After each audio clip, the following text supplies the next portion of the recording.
কাঁসার বাসনটা আজ কিনলো, সেটা ভ্যালুয়েশন যখন হয় তার অনেক বেশি দাম পাওয়া যায়। জিনিস 300 টাকায় কিনলো, সেটা এখন বিক্রি করতে গেলে, যে আমলে কিনেছে এখন বিক্রি করতে গেলে মোটামুটি সেটা 1000 টাকার উপরেও বেশি দাম হয়।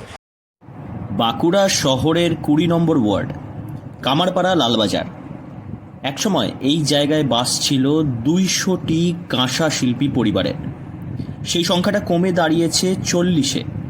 তবে কাঁসা দ্রব্য বানাতে সিদ্ধহস্ত এই কর্মকার পরিবারগুলির আদি বাসস্থান মল্লভূম বিষ্ণুপুর। কথিত আছে, মা মৃন্ময়ীর পুজোর অষ্টমীর দিন প্রথা অনুযায়ী রাজ পরিবারের তোপ দেগে পুজো শুরু হওয়ার কথা ছিল। তবে কর্মকারদের তোপ দেগে যায় রাজার আগে।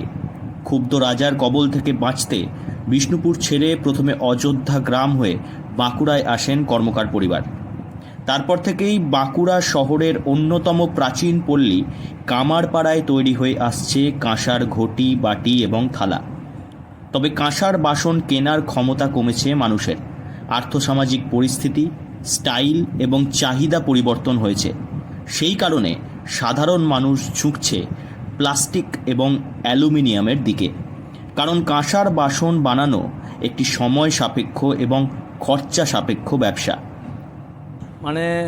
আজ থেকে 10-15 বছর আগে এই ব্যবসাটা সারা বছরই চলতো। এখন স্টিল, অ্যালুমিনিয়াম, প্লাস্টিক এই বিভিন্ন রকম ধাতু তৈরির কম দামে মানুষ ইউজ করছে। তার ফলে আমাদের শিল্পটা খুব পেছিয়ে পড়েছে। প্রথমে মাটির ছাঁচ তৈরি করে রোদে শুকিয়ে মেরামত করা হয় যাতে অনভিপ্রেত ছিদ্র না থাকে। এরপর ছাঁচের তলায় গর্ত তৈরি করা হয়।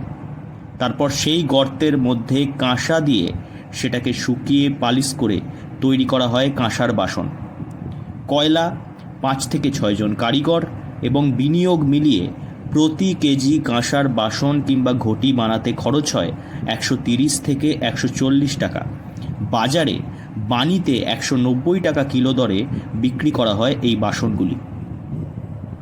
এটা প্রথমে আমরা একটা মাটির ডাইস বানাই, সেটাকে ছাঁচ আমরা বলি। সেই ডাইসটার থেকে আবার একজন মহিলা বানাচ্ছে এবং আরেকজন সেরে সেটাকে মেরামত করে একটা গ্যাপ তৈরি করে। সেই গ্যাপে গলন্ত যে একটা ঘটির আকার ধারণ করে। খরচা হয় ধরুন কয়লা, তারপরে 5 জন লেবার, হ্যাঁ, তারপরে এই পালিশ টালিশ নানা রকমের খরচা হয়। ওই কেজিতে 130-140 টাকার মতো খরচা হয়। প্রতি কেজি কাঁসার ঘটি বানাতে 130 থেকে 40 টাকা খরচা হয়। সেটা বাজারে আমাদের বাজারে বানিয়ে দেয় মোটামুটি ধরুন ওই 190 এরকম। একসময় 200 পরিবার কাজ করত কাঁসার। শোনা যায় কামারপাড়ার রাস্তা ভাটির ধোঁয়ায় ঢেকে থাকত সর্বক্ষণ। সেই দিন পাল্টেছে। 200 সংখ্যাটা নেমেছে 40 থেকে 44-এ। দোকানের সংখ্যাটা 8 থেকে 9টা। এদিকে কাঁসার বাসন একটি ভালো বিনিয়োগ হতে পারে বলেই মনে করছেন শিল্পী এবং ব্যবসায়ীরা। ব্যবসায়ী শিল্পী বগলা কর্মকারের মতে কাঁসার বাসনের ভ্যালুয়েশন সময়ের সঙ্গে তাল মিলিয়ে বাড়তে থাকে। 10 বছর আগে কম দামে কেনা কাঁসার দাম বর্তমান সময়ে এনে দিতে পারে বেশ কিছু টাকা। তবে এই শিল্প বেশিরভাগটাই নির্ভর করছে শৌখিন উচ্চ মধ্যবিত্তের উপরে। কাঁসার চাহিদা এখন অনেকটাই অতীত। সেই কারণেই বাঁকুড়ার কামারপাড়া এখন অনেকটাই শান্ত। বাঁকুড়া থেকে নীলাঞ্জন ব্যানার্জির রিপোর্ট, লোকাল 18 বাংলা।